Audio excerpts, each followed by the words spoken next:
Okay. Right. So the soldiers, they're tired and lonely after spending weeks in enemy territory. So to entertain them, the major calls for the sexy dancer from a near town. She came, she danced, and when the first dance was done, the soldiers went mad. They clapped for 5 minutes. For her second number, she stripped and danced in sheer bra and G-string. And this time, it went on for 10 minutes, all the applause. Next number, she went topless, and this time the applause went on and on. Well, the major had come to stage and asked him to quiet down for the finale. For her last number, she was to strip completely and dance naked, and the major expected the soldiers to make enough noise to bring the whole roof down, but 10 minutes later, no clapping, and the dancer comes backstage. The major's like, what the hell? Clapping this time.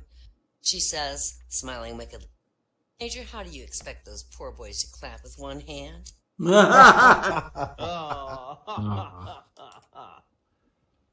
As the sun rose over Paris Island, the senior drill instructor realized that one of his recruits had gone AWOL. So they sent out a search party immediately, and after a few hours, they caught the recruit hiding in bushes, got sent back to base, and was escorted to the drill instructor's office. The instructor's like, why did you go AWOL? Says, well, my first day here, you issued me a comb, and then you cut all my hair off.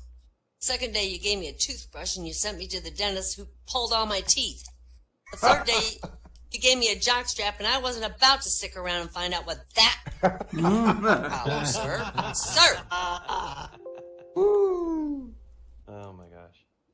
This admiral visited one of the ships of the line under his command, and while eating breakfast with the crew, he was so impressed to see the naval insignia stamped on every little biscuit that was served at breakfast. So he went to the chief cook to say, how do you do this?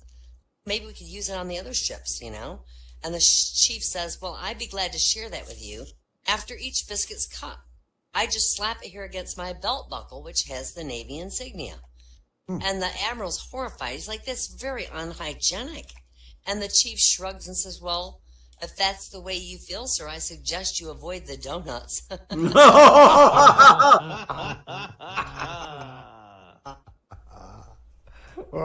Two military policemen are chasing a fleeing draftee from the military base, and the draftee ran in the courtyard of a convent where a nun was seated on a round bench beneath a tree, quietly reading a book. And he said, quick, sister, please hide me. I don't want to be drafted, and the MPs are chasing me. So she lifted her skirts and said, just hide under my skirt. Two policemen came.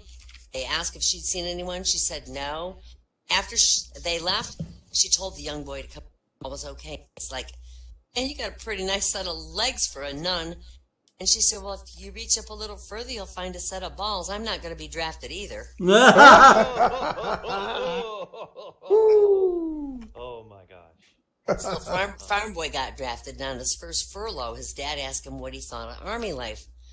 Pretty good, Pa. The food's not bad. The work's easy, but best of all, they let you sleep in real late in the morning. Oh.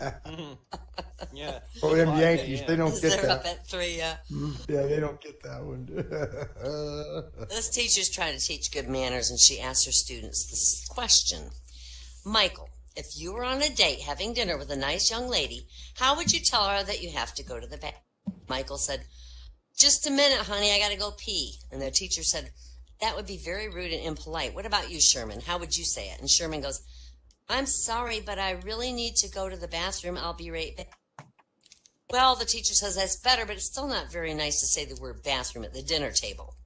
And you, little Johnny, can you use your brain for once and show us your good manners? And Johnny said, well, yeah, I'd say, darling, may I please be excused for a moment? I got to shake hands with a really dear friend of mine whom I would like to introduce you to after dinner.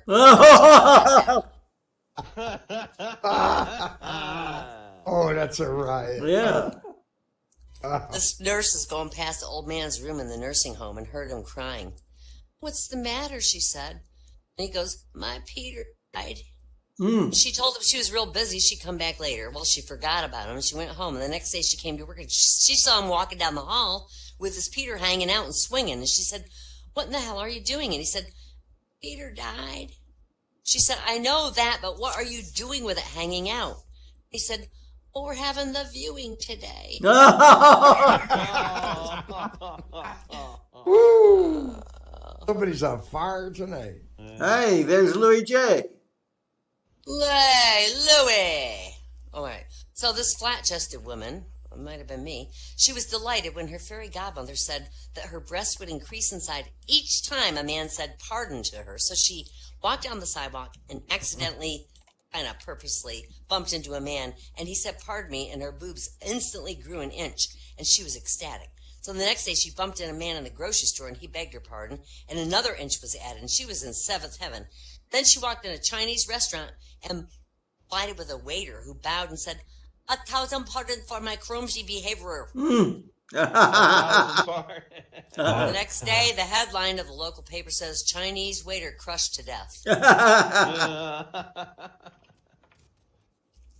Two engineers were standing at the base of a flagpole looking at its top, and a woman walked by and asked what they were doing. We're supposed to find the height of this flagpole, says Sven, but we don't have a ladder. The woman took a wrench from her purse, loosened a couple bolts, and laid the pole down on the ground, and then she took a tape measure from her purse, took a measurement and said 21 feet 6 inches, and then she walked away. One engineer shook his head and laughed. A lot of good that does us. We ask for height and she gives us the lengths.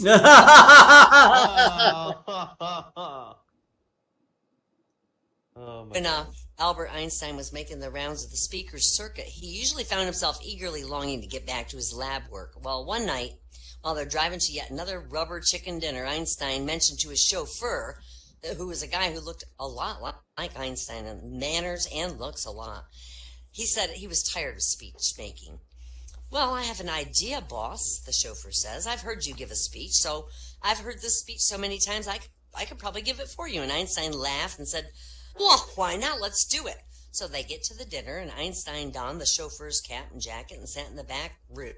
And the chauffeur gave a beautiful rendition of Einstein's speech and even answered a few questions expertly. And then a supremely pompous professor asked an extremely esoteric question about antimatter formation, digressing here and there to let everyone in the audience know that he was nobody's fool. Without missing a beat, the chauffeur fixed the professor with a steely stare and said, Sir, the answer to that question is so simple that I would let my chauffeur, who's sitting in the back. All right.